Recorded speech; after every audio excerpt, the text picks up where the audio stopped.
everyone, and welcome to another episode of Turn Left. I am your host, Indiana's own Dana Black, coming to you live, yes, all the way live from Black Pearl Studios, where we talk about Indiana politics from the left side of things. Listen, I'm going to talk about the hearing. Hold on. I'm coming. Just wait a second.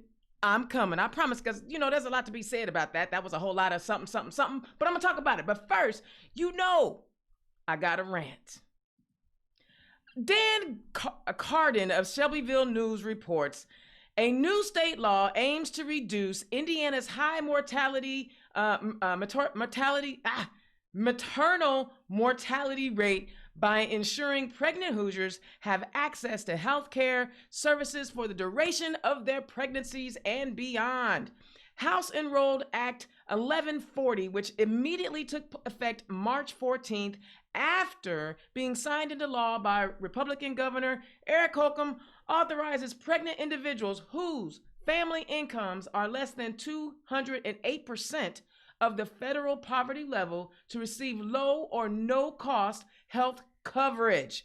Y'all, this is so important. Now, you see, I'm starting off with good news, right? I'm starting off with good news because we already know Indiana is at the bottom when it comes to infant and maternal mortality. We've got to do better.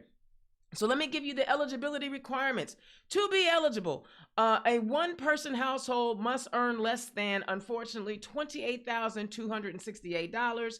A two-person household, less than $38,085 a year. A three-person is $47,903 a year. And for a four-person, or let's say, four-person, it's $57,720. Obviously, you guys can log on to the Medicaid site, get signed up, and make sure that you are meeting those thresholds. But this is important. This is positive news. When you consider all of the garbage that's coming out of the State House, this is actually some good news. As Vanessa Summers says, our state's maternal health rankings are shameful. This bill will eliminate red tape and save lives. The permanent expansion of the postpartum care will align with the findings of the MMRC and the needs of Hoosier women. So, y'all, you see how I do this? I start off with good news. The legislation was approved 93-1 in the House and 49-0 in the Senate. So, you guys, make sure if you find yourself in a financial distress situation and you are pregnant, right, your amount of money should not determine if you and your child survive childbirth. Get yourself signed up. I don't have the link, nope. But Google Medicare, Medicaid, Google it, and get yourself signed up. All right, so y'all want to hear some crazy news? Y'all ready for the stupid? I mean, I'm starting off with like roses and sunshine. You know I got to come back with some crazy, right? The Indianapolis Star reports in a press call Tuesday, Senator Mike Braun, you know, the Indiana senator, said the U.S. Supreme Court was incorrect in legalizing interracial marriage in the landmark Loving decision in 1967. Braun's comments came during an open-ended conference call with media, during which he discussed confirmation hearings for President Joe Biden's Supreme Court nominee, Judge Ketanji Brown Jackson. That's when he began discussing what he called judicial activism. Now, mind you, let's be clear. It's only judicial activism when it's a progressive or a liberal, but if it's a conservative who want to take away a woman's right to choose what she does with her body, that's not activism. I want you to understand there is a difference to them. When it comes to issues, you can't have it both ways, Braun said. When you want that diversity to shine within our federal system, there are going to be rules and proceedings. There's going to be out of sync with maybe what other states will do. It's the beauty of the system. And that's where the differences among points of view in our 50 states ought to express themselves. Of course, just a few hours later, he tried to say he misunderstood the question. Now, see, I got a problem with the fact that I got a U.S. senator that can't understand a basic question. But I heard the exchange. And they said, so are you saying they were wrong for passing Loving? He was like, yeah, kind of, yeah. Yeah, they were.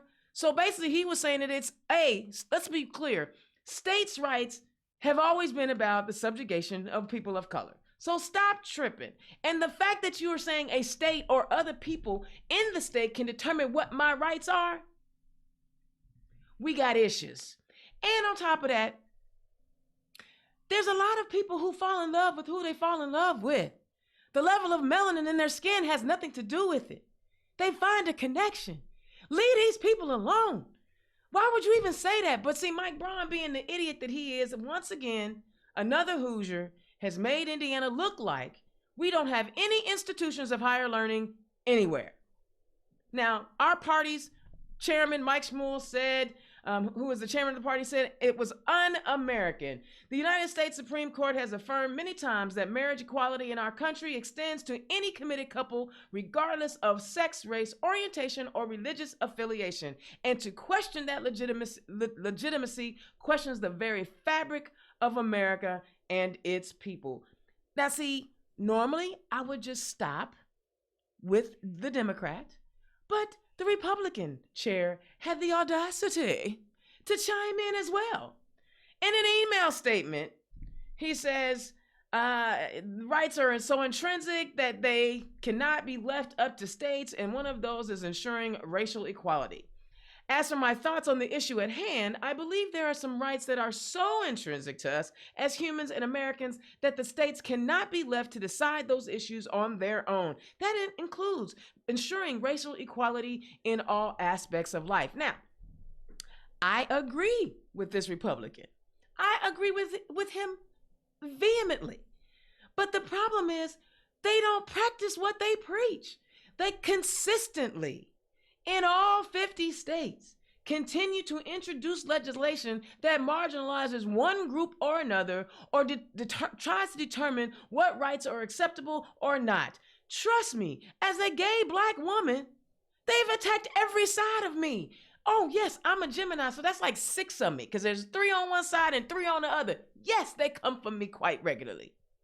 I just want y'all to know, they said a thing, but they don't actually mean a thing.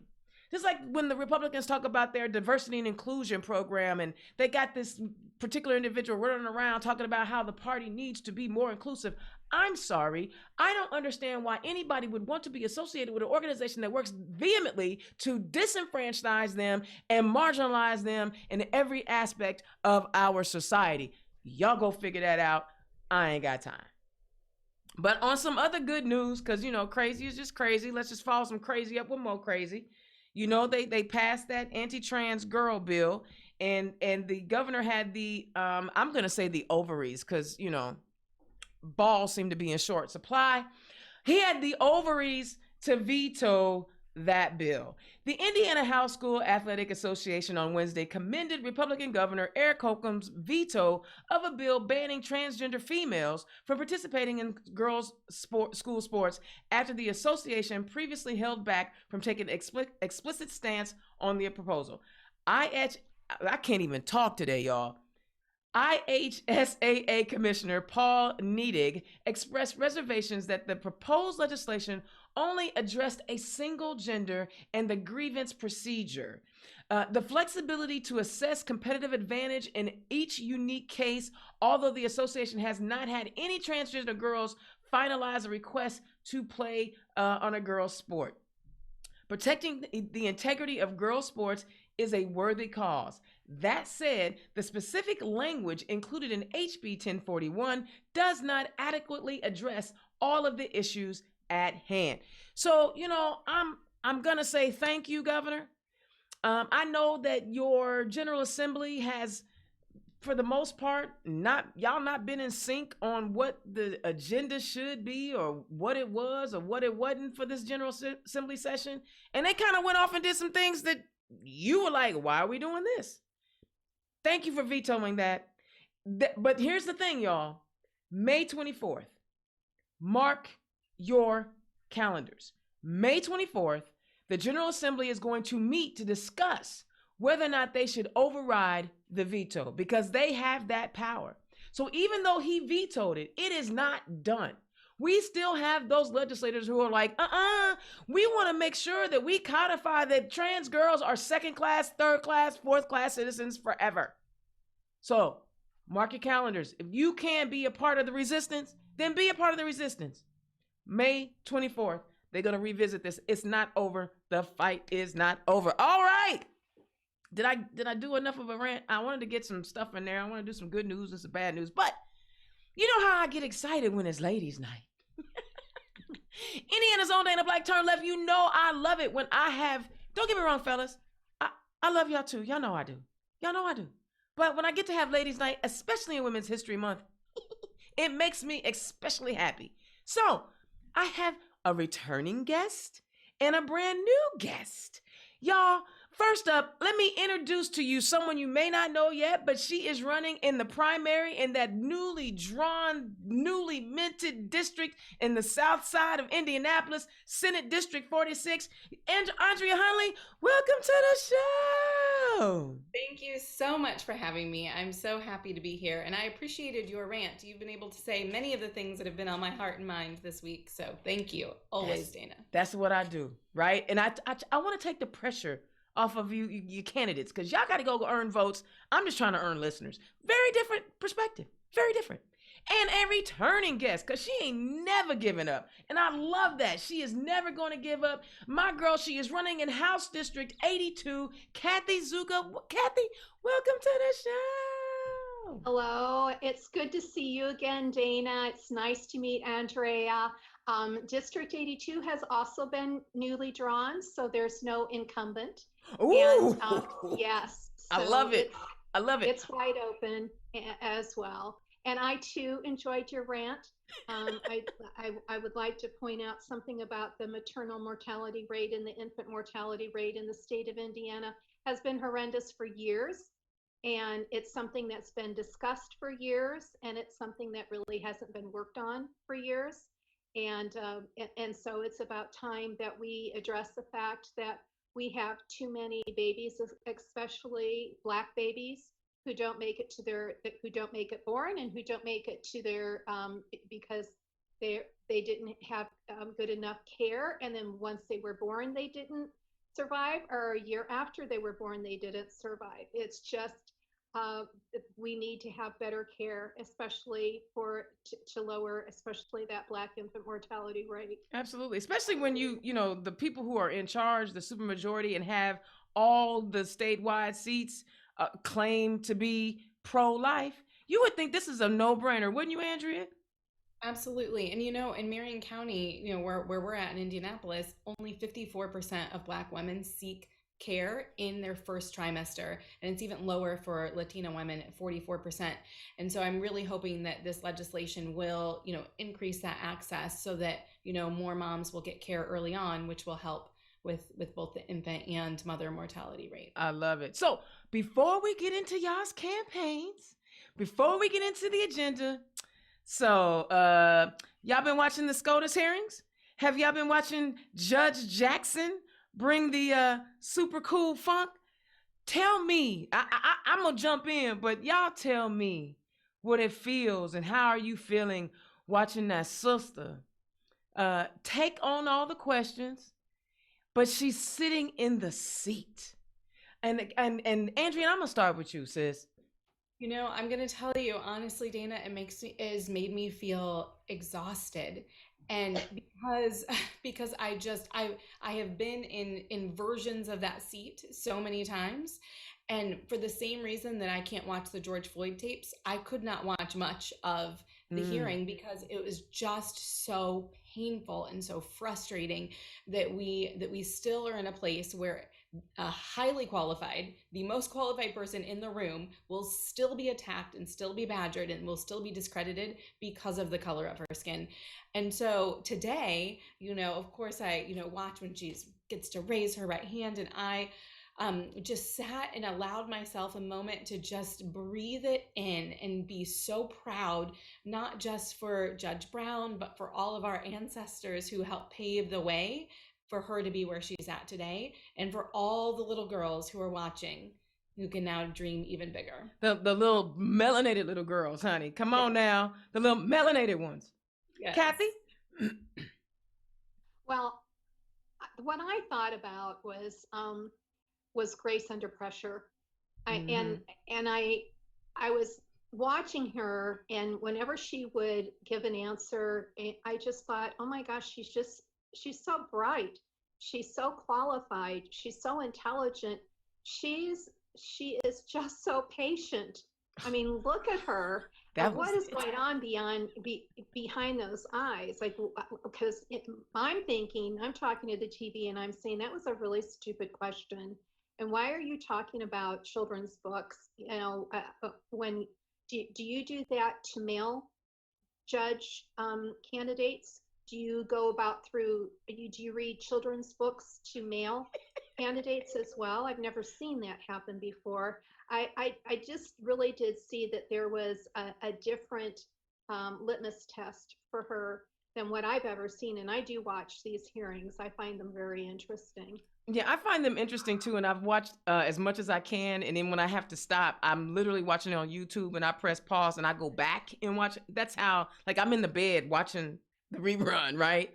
And so, she's a melanated sister, and she a brown melanated sister. So I'm like, I'm super excited because, we've had multiple women and women of color throughout history who have been equally or more qualified than the people who have been certified on our Supreme Court. So let us be clear. She's the first one called up, but she ain't the first one. As like, for all my baseball fans, Jackie Robinson, he was great, but he wasn't the greatest one in the Negro Leagues. You know what I'm saying? She was the first one called up. Second, they knew that they didn't have anything on her. They already confirmed her 3 other times, right? So all this was grandstanding, and it backfired horrendously. I actually enjoyed watching the Ted Cruzes and the Josh Hollies and the Tom Cottons because they look so damn stupid. So while they're out there like throwing meat to their base, they forgot that there's like 70 million people. They forgot there were 80 million of them going, y'all stupid. So, and then the children's book is now a bestseller. Y'all don't even realize, dumb. You didn't have any and then Lindsey Graham, okay. See, and y'all gonna be mad when I say this, but I just really want him to get his Rainbow Warrior cape out, honey, because did the Queen just stump off to exit stage left? Like, he put the Queen in drama queen. I'm sorry. So it was incredibly entertaining. Now, for the sentimental part, obviously it was humbling to see her mom sitting there, her dad sitting there, her family, and the FOP. And for me, probably the part that ripped my heart out and had me in tears was Senator Cory Booker. And he said, y'all are not gonna steal my joy. Right? Well, and I loved the reference of Ginger Rogers. I do everything Fred Astaire does, but I do it backwards and in high heels. And that's what I was looking at when I was watching her. It's funny that he said that because I was thinking the same thing during the whole hearing, is that look at how much more she has to do. Absolutely. And Andrea, we know that. I did watch, Cory Booker's statement to her, and just that single tear, that was just falling down, and just all of that emotion that was in there. And I thought, sister, we are there with you. We are there with you. And I'm so glad that he just blessed over her. Yes. And just continued to give her that shield, because she needed it, just helping her to restore her strength, because while she's very, very strong, I think that we also have to remember that, Black women are human. Yeah. And that we feel all of those things. And I think that it was really important for him to give her that moment. Absolutely. And I think what was great about it was anybody who listened also had a tear. So it wasn't like, you guys treated me so bad. It wasn't like that. He gave her a blanket of coverage. He covered her. He anointed her at that moment to say, it's okay, boo. And there were times you could see where she was like you knew she wanted to be like, dog, get out of here with that, right? But she couldn't. She held her composure. Well, Andrea's a principal, so she probably the judge was using her principal look. It's just sort of like, oh my gosh, you did not really just ask me that question, did you? Or, that's what it is. Yeah, I mean, mediocre people, just mediocre people questioning the bona fides of this woman who has done more than all the other ones combined. And y'all want to, and the other thing that you knew what their mission was: CRT child molesters. Well, first of all, if you really cared about pedophiles and things like that, you wouldn't have voted for Trump. I said it. And his ilk. So you don't really care that much, or Roy Moore. You really don't care that much, right? And the CRT thing, y'all don't even know what it is. And thank you for turning, Ibram's book into a bestseller. I'm down with that. So there we go. All right, let's move on because I like talking to candidates. Candidates are awesome, right? Running for office is a beautiful thing. So Andrea, you're new to the show. Tell the people who you are and where you come from. Yes, so I am from Fort Wayne, Indiana, Kathy's place.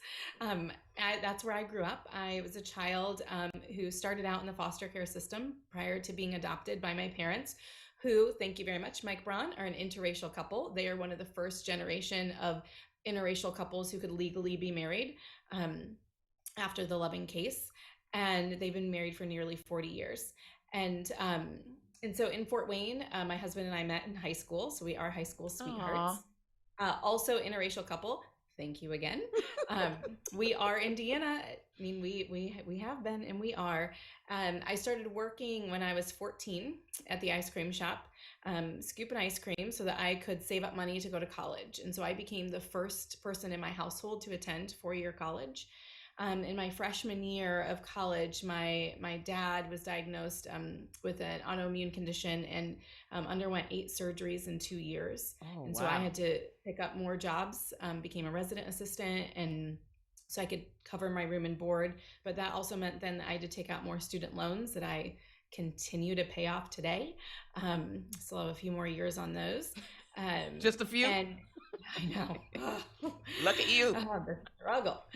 And now I'm a mom to 2 lovely children who attend the school that I'm principal at. And so I was a teacher for several years. I taught high school English, and I've been a principal for the past 10 years in IPS at a kindergarten through 8th grade school.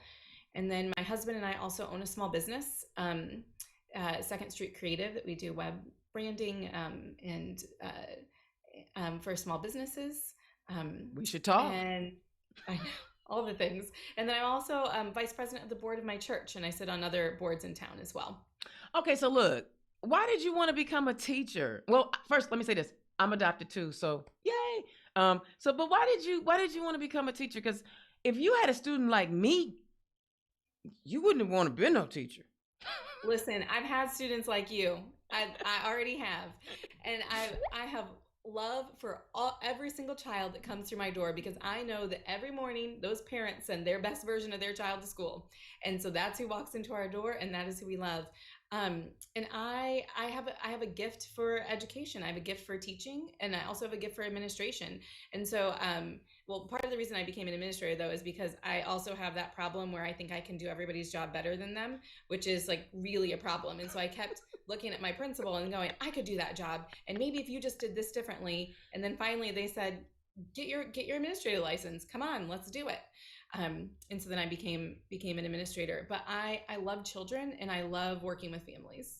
I love it. So what was the thing that made you want to be more civically engaged and put your, did you always have an interest in politics? Always. I was on the speech and debate team in high school and voted most likely to become the first woman president.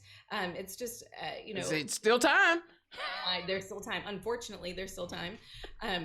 But so I've always been interested in using my voice to advocate for my community and to advocate for what I really believe in. And that's just something that's been ingrained in me with my family. I mean, my mom, I remember her sitting at the dining room table, making signs because she was driving out to Washington, D.C. to protest the Iraq War. And she had these big signs that said, "Soccer Moms for Peace." And I mean, so activism and using our voice for what we believe in is something that's been ingrained in me. So I've done a few different programs in town. I did Hoosier Women Forward and the Stanley K. Lacey Leadership Series, Women for Changes, Run for Ready to Run. And so over the past several years, I've volunteered on other campaigns, door knocking, phone banking, consulting about education policy. And so I knew that at some point I would run. I just thought that I would run when my kids were out of high school. But they redistricted. And so they drew this map. And as I kept looking at the map, I kept looking at it and thinking, these are my families. These are the people I've been serving for the past 17 years here in Indianapolis. And I thought, my families can't wait. They can't wait for it to be convenient for me. They can't wait because they need someone in office now who knows them, who knows their needs, who carries their stories with them every single day, who's ready to represent them and fight for them. And so I talked to my family and got their blessing, and here I am. I got some policy questions I'm going to ask, but you know what, Kathy? Tell the people who you are and where you come from. Okay, well, I am Kathy Zoucha, and I was born and raised in Fort Wayne, Indiana. Wayne? Yes, and yes, Fort Wayne. So you have two Summit City girls on. That's what we call Fort Wayne, Summit City. And anyway, I went to school here, and I also attended Indiana, Purdue at Fort Wayne. And I got a little bit of the political bug when I was there, and I was the first female student body president way back before Andrea was born. And then I left Indiana and moved to California. I went into medical billing, and then after that, I worked at Warner Brothers as a marketing writer for about 10 years. And then I returned to Indiana because it's back home again in Indiana. And I'm glad I'm back here. I'm with my friends, and I've got some of my family members here. And I wanted to change careers. I needed to change careers, and I became a teacher, a special ed teacher. I became interested in politics because of exactly what was happening in Indiana when I became a teacher. Was really harmful to the children of Indiana regarding education. Right. And what people don't understand is that Indiana in 2018 was the 5th highest state regarding the teacher shortage, and that's way before COVID. What's going on in Indiana started happening in 2011. Right. And we do have an extremely high teacher shortage, but that it wasn't related to COVID. It's because of policy making and nonsensical policy making. I'm going to borrow that word that Dr. Jennifer McCormick, the former superintendent of public education, would use, is that we've got nonsensical laws regarding education, and unless we do something as educators about it, we have to educate our constituents and our families so that they know that this, what's going on in the state. Mm-hmm. And when Andrea said, these are my families, over 95% of the district that I'm running in is Fort Wayne Community School District. And by the way, the largest school district in the state. And and I think of the same thing. I think my families can't wait. My kids can't wait. Right. So that's why I'm running again. I love it. I did pretty well in my last race. State race. I did pretty well in that. I lost by about 10 percentage points. But they did remove a lot of the precincts that I won. And they put those into another district for state senate. So when I looked at everything, I thought, the state representative district is the one I need to run in now. I love it. And see, you go, because I've been one and done thus far, but I'm coming back. I got great representatives, so I don't need to run right now. Indiana's on the like turn left. You need to run eventually. Right. Listen. I got Greg Porter and Senator Gene Bro. If until they decide to retire and let a young buck who ain't gonna be much younger longer get in there, you know what I'm saying? So I'm good with both of them. I'm lucky. I got great representatives. When I ran the first time, I was in purgatory. All right. Yes. So, hey guys, if you like what they're talking about on this live feed, on this Facebook feed, feel free to click their donation link, because I can't donate to every candidate, but this is a way for me to have a fundraiser for these candidates. I am not endorsing anybody. However, if you like what they're talking about in the course of this discussion and you want to help their campaign out, because every campaign needs money, feel free to click on their donate link and you can donate directly to that candidate. All right, so y'all both talking about being teachers. Oh, hot dog. I got some questions. So there were a lot of funky bills that came out of the State House. And obviously 1134 was the one that got the most attention because it was the most stupid one, right? Obviously they didn't talk to teachers when they put that one together. But one of the bills that has me most concerned is, and I can't think of the number, but it's the adjunct teacher bill, where they talk about how if you have 15 minutes being a business person, you can go in and teach English or whatever the case may be, right? Or if you've been speaking English for 5 days, you can, whatever it is. And I'm being facetious, I recognize that. But they're saying if you have a skill set and some time, then you can go teach, whether or not you know how to teach. You talked about your certifications, and when you said I had to go get an administrative certification, and I also know you have to have a special certification to teach special ed. How does it make y'all feel to hear that they're taking a profession that Andrea's still paying student loans on, and they're just saying, anybody, as long as you pass a background test check, you can come and teach our kids, whether or not you know how to teach? Yeah, I will tell you, and I hold 3 licenses. So I have a license to teach high school English as a new language, and then also my administrative license, it's PK through 12. And so, I've gone through a lot of training to sit in the seat that I do in order to be in, work with children. At the same time, I do want to say that, and while I would have been opposed to this bill the way that it was written, I do see why it was introduced. And part of the reason, twofold. One is to increase the number of teachers of color. And so we have to be creative in order to do that, because not all of our people of color who are in our classrooms take traditional pathways into education. And so I do think we have to be creative. However, and then I also know that another reason that they introduced this bill was because there are some content areas that are very hard to find licensed teachers in, and like our upper level mathematics or upper level sciences, think your like high school science courses, or some of our tech fields, like teaching welding, for example, like having an industry professional come in, is really beneficial. However, the reason why I would have been opposed to it is because it didn't go far enough to ensure that folks would have the proper training and determine the length of mentorship that they would have, and make sure that they know about student discipline and classroom management, which is really key. One of the reasons that I didn't like this adjunct bill is because these people are going to be able to negotiate their salaries themselves. And so they can actually end up making more money than the professional educator sitting next to them. I'm a big union person. The jobs where I've made what the guy sitting next to me is making have always been union jobs.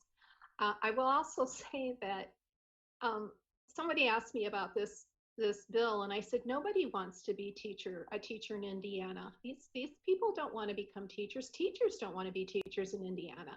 If you think that people are going to be clamoring for these positions so that they can make far less than what they're making now, or to have to deal with as many issues that we have to deal with, I mean, it's just not going to happen. If you want to have more teachers in Indiana and get rid of it and try to cut down on that teacher shortage, put collective bargaining back. Right. Treat us like we're like we're men. Over 75% of the teachers in Indiana are female. And so unlike the Fraternal Order of Police, which is mostly male, and they have collective bargaining and can bargain what their work site is like and what their workplace is like, we're not allowed to do that. And that was taken away from us back in 2011. We can't bargain class sizes. We can't bargain behaviors. We just really can't bargain much of anything. And what you did is you took away the humanity of teaching, and you took away any sort of love that we can have as teachers, Right. For teachers. And then you're saying, well, we don't understand why we have such a teacher shortage. Why don't we just get people from the outside come in and teach Then you don't understand education. No. And for to think that that's going to be, I love what Andrea said, classroom management, good luck there. I'm at a school where in the last 5 years, we had an engineer who retired as an engineer and was going back to the transition to teaching program and was teaching in our school, teaching science. And we had a businesswoman who was at our school. The gentleman who was the engineer lasted approximately 3 weeks, did not go into the transition to teaching program. He could not figure out how to manage his classroom, and he was ill prepared, and he was a wonderful man.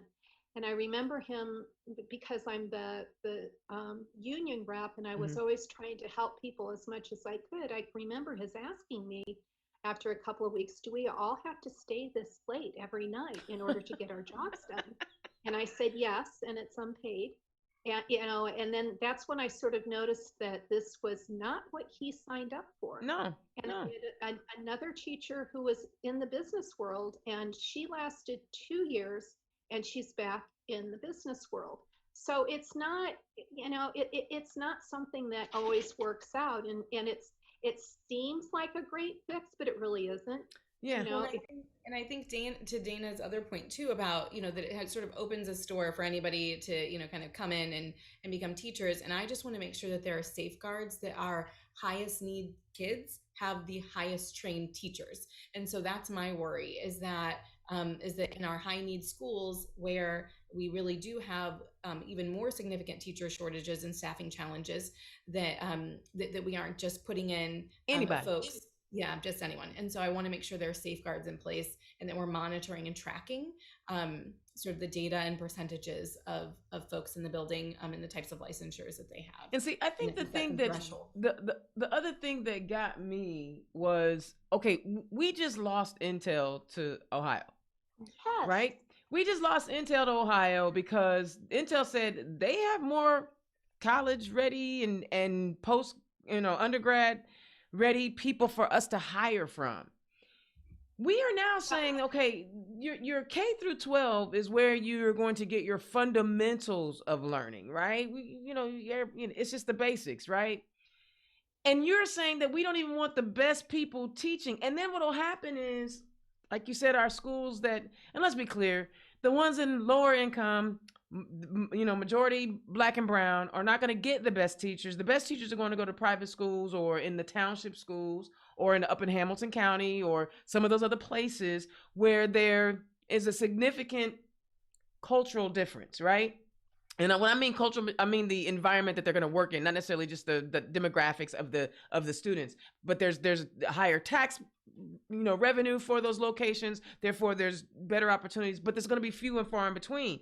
So there's going to be even a much larger disparity between the haves and the have-nots. And then on top of that, we're losing businesses. So students are going to miss out. And then regular everyday people who want to build a life here in Indiana are going to miss out because companies are not going to come here. I don't understand why they don't see that part. Yeah, it is a challenge. I will say one thing though, that I'm really proud of the district that I'm a part of in IPS, because we have increased our teacher pay. So we're one of the highest paying in our area. And so we do attract top talent right now. Part of it is because our teachers were able to bargain for right sizing their pay. Teacher pay? What? Yeah. You mean if you pay the teachers, they might want to come and teach? I mean, it's not perfect yet, so don't let me, pretend like it is. But I mean, come on. I mean, it's like simple. Like, I mean, I'm not a scholar. I'm not an academic. But I mean, I ain't stupid either. If you pay people, they'll come and do the job. Dana, I do want to say one thing about the quality of teachers in the lower socioeconomic schools. I'm in a very low socioeconomic school, and I cannot believe the quality of the teachers that I teach with. That's what's up. I just kind of look down my hall and I go, gee, I'm not even near the best one in this hall. I mean, they are, and some of them have been there for about 30 years, and this is the demographic they want to work with, and they've chosen to work with that. I would put any of those teachers in a private school. I attended a private school. They would be able to do a great job at those schools. I would say that some of the private school teachers would not be able to form relationships with our students, would not necessarily be able to do as well, as we found with the vouchers. I mean, Yeah. we found that the kids left our schools and their scores dropped down when they did attend the private Wow. schools. And that How was about, how that about was a that? study that was done by the Dr. Behrens from the University of Notre Dame. And I attended a talk that he gave in Fort Wayne, and he, at that point, and this was probably about 8 years ago, he said, you know, we cannot keep giving money to the vouchers because it's not working out. Yeah. And Yeah. and Yeah. this is from a Catholic university who said that it's really not working out. It's So, not, but that the voucher program was never about. They'll tell you it was about getting kids into better schools. My philosophy has always been, why don't you just make the school better? But that's just me. That's just me. So we can obviously talk about education all day, but I got to get some more stuff in. Dang it. Maybe I should consider having a 2-hour show. No, nobody's gonna watch that. All right. So our governor signed into law constitutional carry. That means that any old body can go get a gun.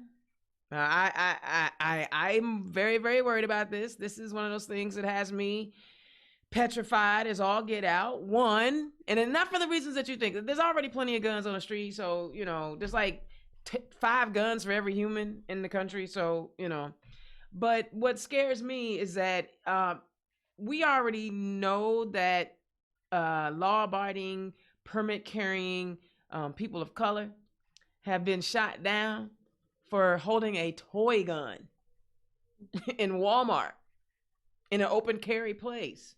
And there was at least that line of legality that said that they were lawfully carrying. And what scares me is now they don't have anything to say whether they were lawful or not. They have a gun, bang, bang.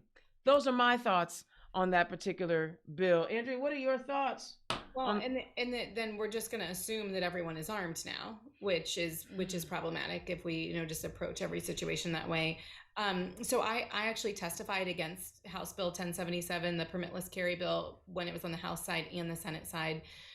From the principal perspective and from the brain science perspective, the fact that the male brain isn't fully developed until after age 25, and so giving.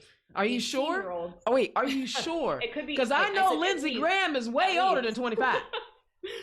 But so knowing that, and then knowing that we're just going to tell 18-year-olds, okay, you can go out on your birthday and and grab a gun and start carrying it, and that we've taken away the one opportunity that we had to give education about gun safety, gun storage, which was through the permit process. It was just, one little flyer, but still, at least it was something. And, I was a teacher. I stood in the middle of 18-year-olds fighting over silly things. The last thing I was thinking was, let's give them guns, right? They're not wholly rational beings, and so we need to make sure we're protecting them. We talked about Fort Wayne. I grew up in Fort Wayne on a street that was riddled by gun violence. I would hear gunshots ringing out each night. I know what it's like to be in a neighborhood and in an area that has over access to guns, and the fact that our police were against it, that our sheriffs were against it, is also problematic. So I'm just infuriated by this. Yeah, man. Yeah, it's like, unfortunately, the Fraternal Order of Police ended up finding out what it's like to be the experts in something and not have people listen to you. And when the minute they said, this is going to make our jobs harder, I thought, okay, let's make like a nearly impossible job even more impossible. No, let's make it easier for them. They've got a tough gig. And so I don't like the permitless carry. I really don't. You know, I have no issue with people who own guns really legally, Yeah, but they're protected by the that, Second Amendment. Do what you do. hey, listen, yeah, I'll tell you, I'm a pretty good shot. So it's Hey, yes, KZ got my back, y'all. yes, yeah, recreationally, but this is just too important, Yeah. and it is it amazes me how they just went ahead and did what they were going to do anyway. Yeah. All right. I gotta turn to your campaigns because y'all, I'm having way too much fun because time is flying. All right. So Andrea, everybody has their three issues that they're on their platform as to why they're running. Go ahead and run down your three issues that are most important to you, or the three that you are highlighting the most. Yeah. Sure. So increase our minimum wage. It can't be the same that it was when I started working at 14 Scoop and Ice Cream, 7.25. Making sure that we have strong neighborhoods that also support small businesses as well. And then workforce development and those union apprenticeships. I think that is really key to diversifying the workforce for unions and in the trades. And then also making sure that folks have strong living wage with good health benefits as well. And then fully funded transit, which is really important here in the Circle City. Well, I want to go back to your second one because you talked Yeah. about neighborhoods and economic development, because I don't think people realize the importance of economic development in every neighborhood. Why is this one of those issues that resonates with you? Well, part of it comes down to infrastructure, as so one of the things that I do as a principal is we do home visits to all of our families. So every year I'm sitting on the couches of 50 kindergartner families as they're coming in, and so I get to see many different neighborhoods, and the disparities between neighborhoods really is unconscionable. I mean, the fact that there are neighborhoods that are riddled not only with potholes but with without quality access to broadband internet, without sidewalks, without streetlights. I mean, these types of things that if we want to have strong neighborhoods, we need to make sure that their basics are taken care of. And then that access to, do we have small businesses that we can walk to in our neighborhood, not only for the health of families, but also for the health of the community as well. Is it the grocery stores or other places like that. And so making sure that we're spending our infrastructure dollars in those ways, that we're spending them equitably, and then to reconnect our communities that have been disconnected purposefully and intentionally by our highway system. And so that's part of it as well. So have you thought about what does that public-private partnership look like? Because there's there are tax code barriers, there are zoning barriers. Obviously, that's at the municipal level, and that wouldn't be, But how can we address that at the state house, or what are some of your ideas on how to address that? Well, it definitely has to be public and private partnerships, I think is absolutely key. And that's really what I do in my role as an administrator, as a building level principal and sort of the mayor of this tiny community, where we are constantly reaching out into the private sector in order to support us in the public sector. And so I think that those partnerships are key. But then also we've got to remember about our art community. And so I think that one of the things that we were able to do with those COVID CARES dollars is to give grant money to artists to have them help activate their neighborhoods. I think that we cannot discount the power of art to connect community and the power of artists to be incredibly creative. So we've seen some really great things down in Garfield Park from the work that artists have been doing there. And so I think that getting outside of our circles of just of business and nonprofit and actually expanding that into non-traditional small business in the artist community would be a big piece. I love it. I love it. Kathy, what are your three issues? Well, education, of course, is one of my issues, and we need to have fully funded kindergarten because our kids are not prepared. They're expected to come to kindergarten already knowing how to read, and that's not happening with everybody. Yeah. One of the things that COVID showed to us was that we don't have quality daycare. We have very expensive daycare, and it's not necessarily quality.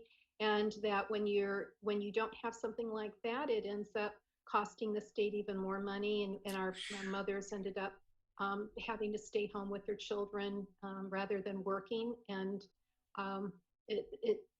in some ways, Indiana just doesn't make a lot of sense with the things that it does. No, you can just And stop right there. It doesn't make a lot of sense.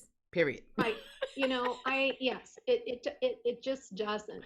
We need to be a much more forward-thinking state than what we are, and that would be one of those things. I mean, we know that the wage gap is growing in the state of Indiana, and it's shrinking in other states. So we've got issues here.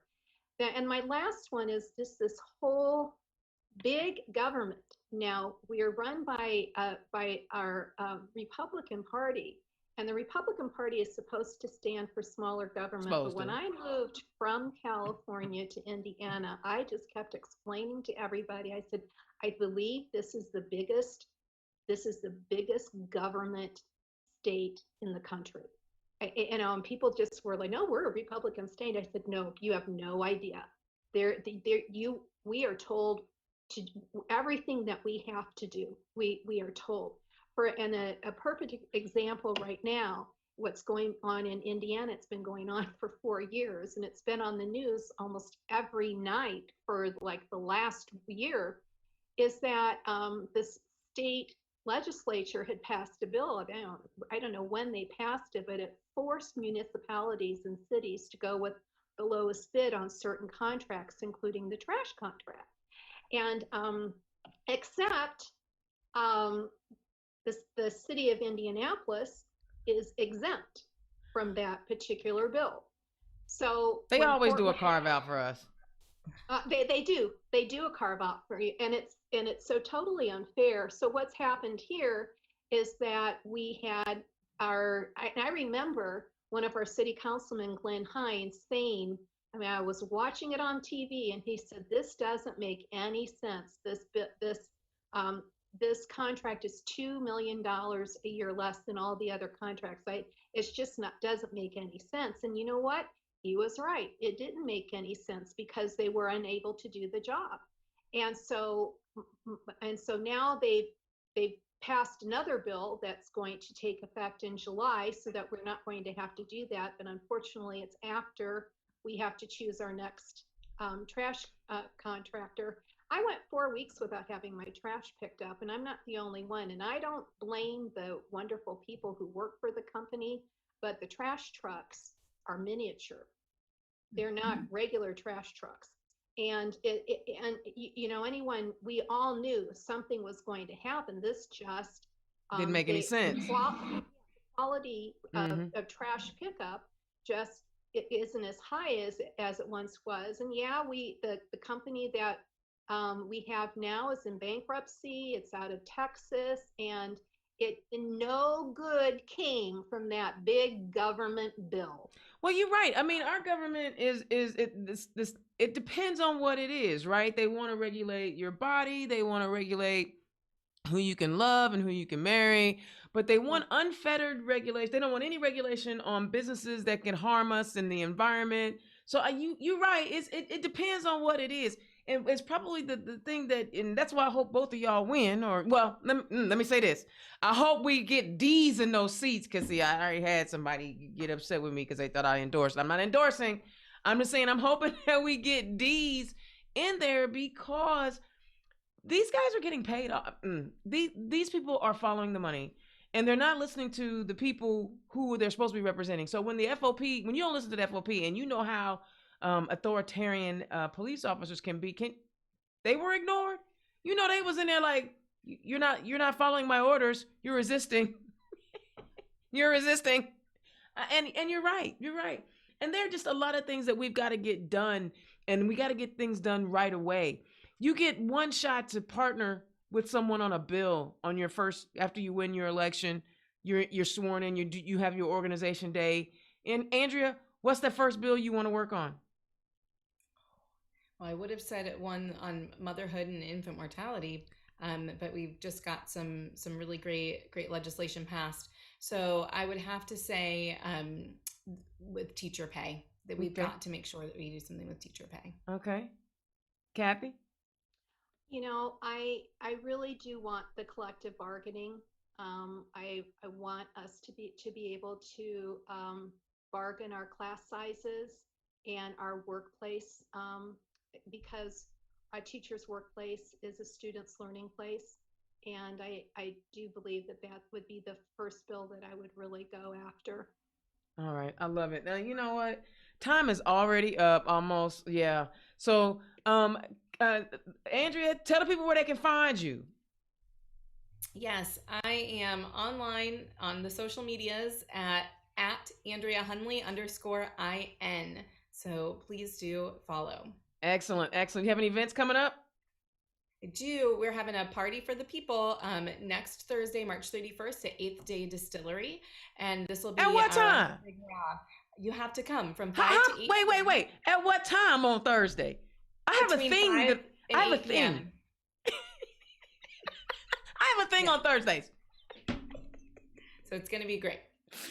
Kathy, tell the people where they can find you and if you have any events coming up on Thursday. Well, I'm on Facebook for Kathy Zoucha for Indiana, and then I also have a website, kathyzouchaforindiana.com, and that's basically where you can find me. All right, last question tonight. It's Women's History Month. Dead or alive, political, apolitical. Tell me who your hero, shero is. Andrea, go first. My shero is Dr. Maya Angelou through and through. Hey, that's what's up. I love it. Kathy? You know what? At this point, I'm gonna go with my mom. I love it. I think Andrea and I were both raised by strong women, and you've got to be able to see that in order to become one. And so Helen Zoucha up there in heaven, you are my hero. I love it. Now I have to do one. I've been doing one every week, so I get to change it up. This week, I am going to holler at my besties. Did I do them last week? I can't remember. Crystal Allen and Noelle Allen. Y'all know I love y'all to death. They are amazing people. And if I did do them last week, let's see. I did Shirley. I did Barbara. You know what? I'm gonna give a shout out to Maxine Waters. Auntie Maxine. Can y'all think I can get her on the show? Can y'all imagine? Yeah, you know, she was my congresswoman when I lived. Can y'all see Indiana's own and Auntie Maxine on a turn left? I'm selling tickets for that one. All right, Indiana's own Dana Black. Y'all, this is what we do every week. We are bringing you people so that you can learn about the candidates who are on your ballot. Don't ask me. Don't call me and ask me what I think. Tune into the show and hear me ask them the questions. And to all my down ballot candidates who you're not raising $100,000. I get that. It's not the same kind of race. If you need an online presence, you need some video work, come holler at your girl, Black Pro Studios. And if you are a larger campaign, y'all need to get with my guy Gully down in Jeffersonville, Miguel Hampton. He has a much larger studio for bigger budgets. I'm doing smaller budgets, but we have a way for you to get your presence out on social media in a nice video form, and you can share it and do whatever you want. Yes, this one is a service. This one is a service, but I'm telling you, I'm very, very reasonable. And if you like if you want to get your message out there, holla at me, Indiana's own.